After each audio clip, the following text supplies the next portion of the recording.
I am taking a listener question and answering it here in a short and sweet format so you can get a little extra strategy in your earbuds this week. So if you were not aware, if you weren't aware, you can submit your question through audio format if you go to speakpipe.com/ambitiousbookkeeper, just like our listener here. Now let's get into today's episode.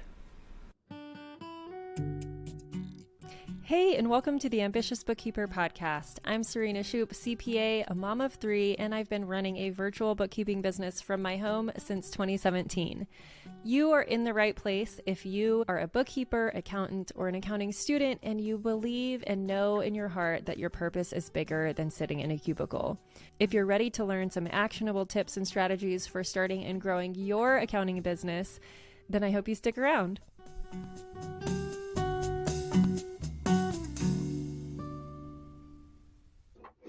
Hi, Serena. My name is Steve. I'm an experienced financial manager with 20 plus years doing or supervising accounting, financial analysis, budgeting, and operations like AP and payroll. I am a CMA. I'm starting an outsourced bookkeeping and accounting firm, first moonlighting with a couple of clients, and when I'm ready, quitting my day job and ramping to full time. One of the things you talk about is picking a niche, and I'm considering nonprofits. I've been active off and on with a medium-sized nonprofit for many years with responsibilities from setting up QuickBooks reporting and helping with the bookkeeping to leading the finance committee for the board. I'm now a senior manager at a $5 billion nonprofit, though this isn't particularly relevant to my target market.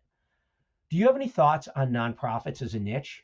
It seems there are some differences from small businesses that may be to my advantage. Like on the technical side, I understand fund-based accounting, and I think Form 990 prep will be easier to master than tax prep.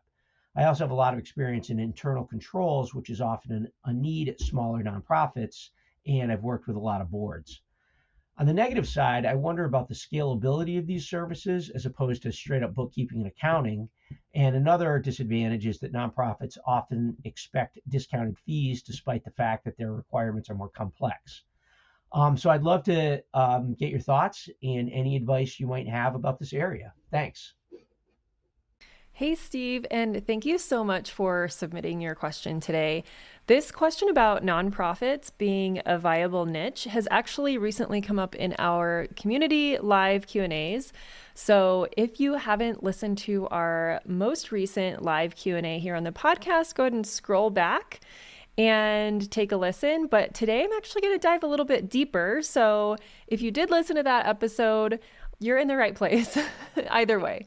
Okay, so first of all, you have a very impressive background, Steve, with a CMA, 20 years of experience, working in a large nonprofit currently. All of this is really, really great experience, and that will only help you as you pursue this niche if you pursue it. And I love your strategy of moonlighting with a few clients here and there as you're working full-time just to get your business off the ground.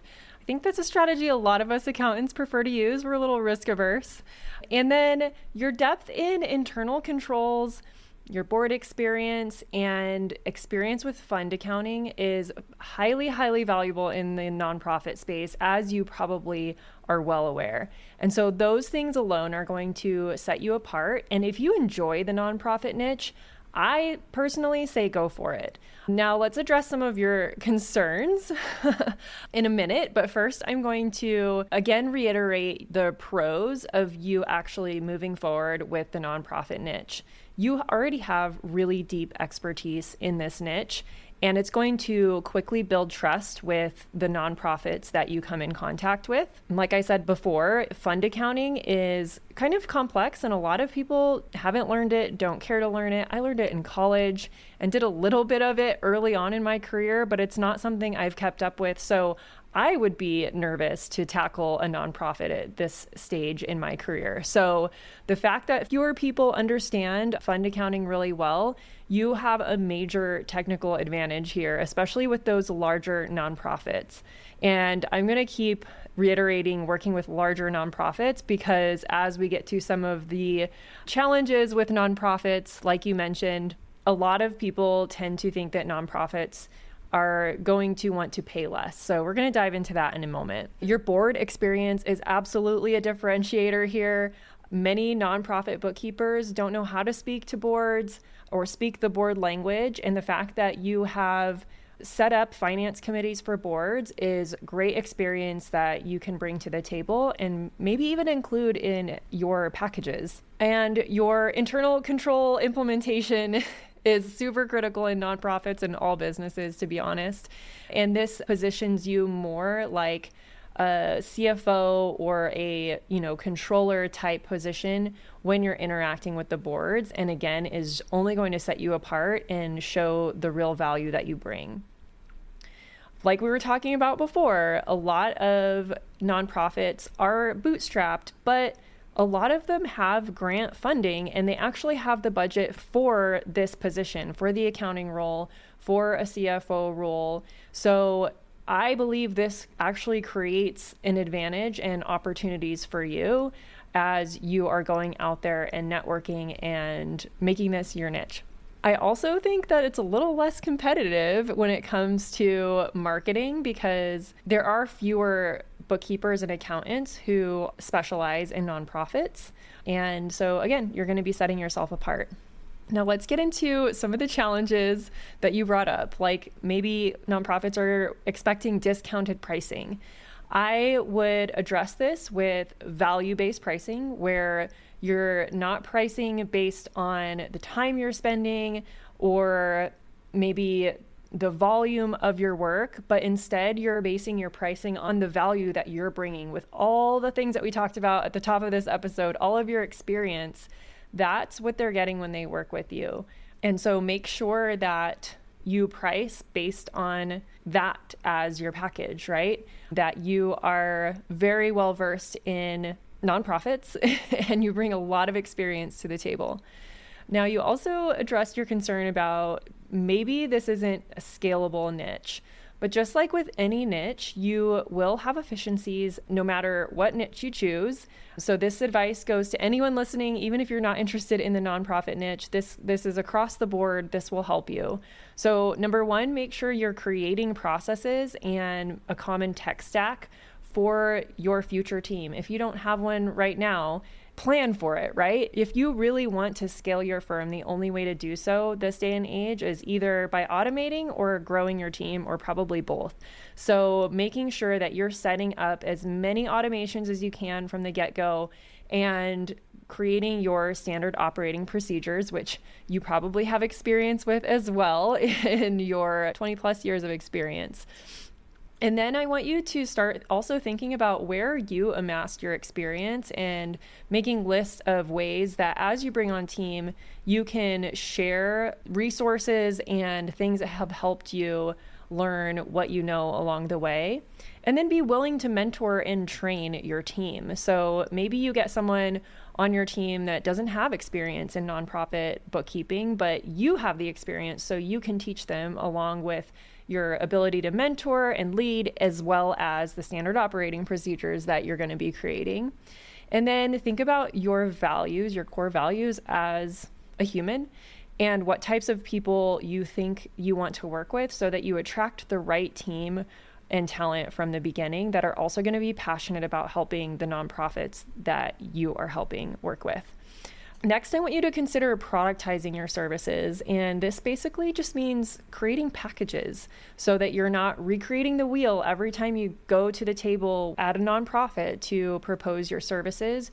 Give them options. Examples being around the nonprofit industry, monthly board reports or audit prep kits and other internal control processes that you've implemented across other companies that you've worked with.